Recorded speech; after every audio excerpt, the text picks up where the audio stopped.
पूरे जो किसान कमज़ोर समाज है उसके मन में अविश्वास चला जाता है कि हमें जिंदा रहते भी न्याय नहीं मिलेगा और मरने के बाद भी न्याय नहीं मिलेगा। बहुत बड़े सवाल खड़े हुए हैं।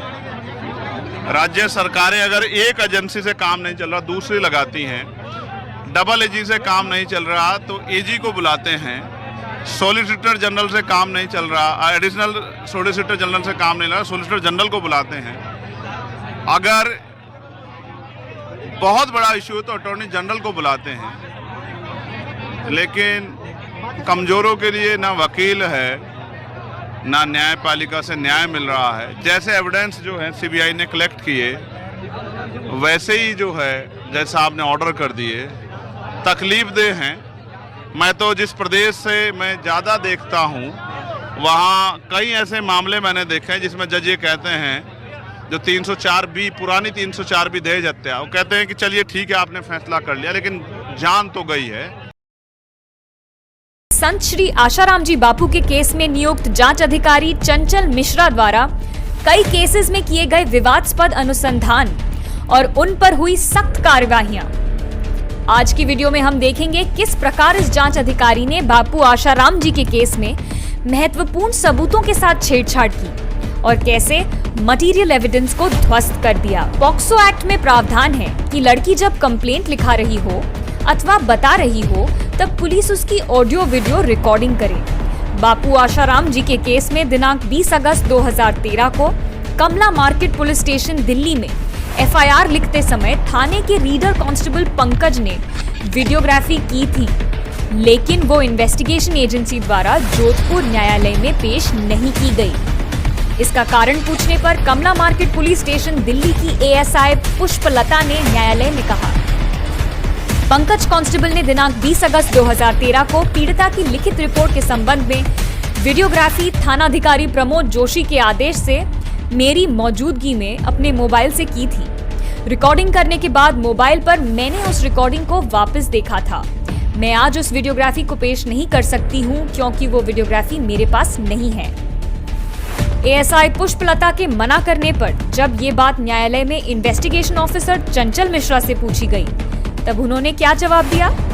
मिश्रा ने कहा, ये सही है कि मेरे अनुसंधान में ये तथ्य आया था कि दिल्ली में पीड़िता ने जब रिपोर्ट दर्ज करवाई थी तो रिपोर्ट दर्ज करवाते समय उसकी वीडियोग्राफी हुई थी।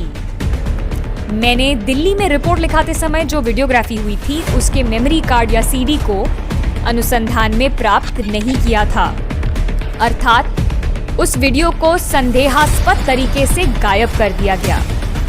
सनातन संस्कृति के रक्षक एक महान संत के खिलाफ रचा गया ये कैसा षड्यंत्र है।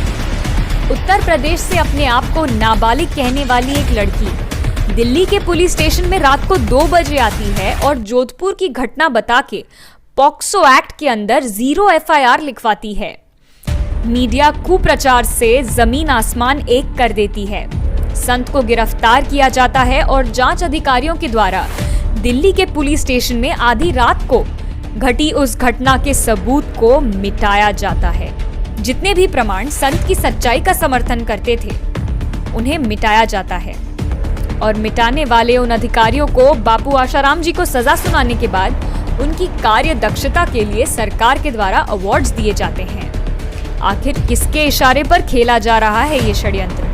दर्शकों, जांच एजेंसी ने एफआईआर के बाद हुए लड़की के 2 महत्वपूर्ण बयानों की वीडियोस के साथ भी गंभीर छेड़छाड़ की। लड़की के पुलिस बयान की वीडियोग्राफी 30 से 35 मिनट की थी, परंतु जब ये डीवीडी कोर्ट में चलाई गई तब वो 19 मिनट 21 सेकंड की निकली। वीडियोग्राफर पुलिसकर्मी महेंद्र सिंह ने कोर्ट के बयान में इस बात को स्वीकार करते हुए कहा कि मूल डीवीडी में रिकॉर्डिंग करीब 30 और 35 मिनट के मध्य की है, लेकिन कोर्ट में जो चलाई गई वो 19 मिनट 21 सेकंड की रिकॉर्डिंग है। अर्थात रिकॉर्डिंग में से लड़की व पुलिस की बातचीत का वो हिस्सा हटाकर न्यायालय में पेश किया गया जो बापू आशाराम जी की निर्दोषता प्रमाणित करता। जोधपुर के कथित घटना स्थल पर हुई लड़की की वीडियोग्राफी को भी एडिट करके कोर्ट में प्रस्तुत किया गया। इस तथ्य को कोर्ट के सामने स्वीकार करते हुए महेंद्र सिंह ने कहा, वीडियोग्राफी शुरू करने से लेकर खत्म करने तक में 2.5 घंटे का समय लगा था। ये सही है कि कोर्ट में प्रस्तुत डीवीडी में कुल रिकॉर्डिंग 16 मिनट और 33 सेकंड की है। दोस्तों, 2.5 घंटे की वीडियो को 16 मिनट की करके कोर्ट में प्रस्तुत किया गया।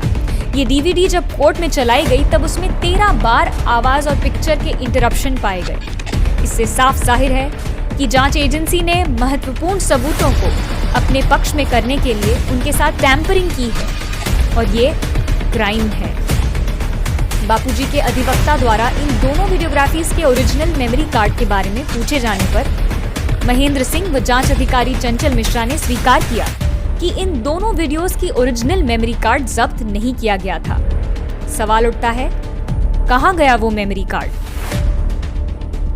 इस केस के ऐसे कई उदाहरण हैं जो ये तथ्य उजागर करते हैं कि जांच अधिकारी चंचल मिश्रा द्वारा एविडेंस को मैनिपुलेट करके छेड़छाड़ की एफआईआर पर चार्जशीट में रेप व गैंगरेप की धाराएं लगाई गईं, जिनकी सजा हो सकती थी आजीवन कारावास।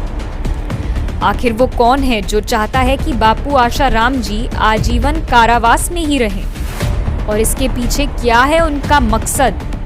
अगले वीडियो में मिलेंगे एक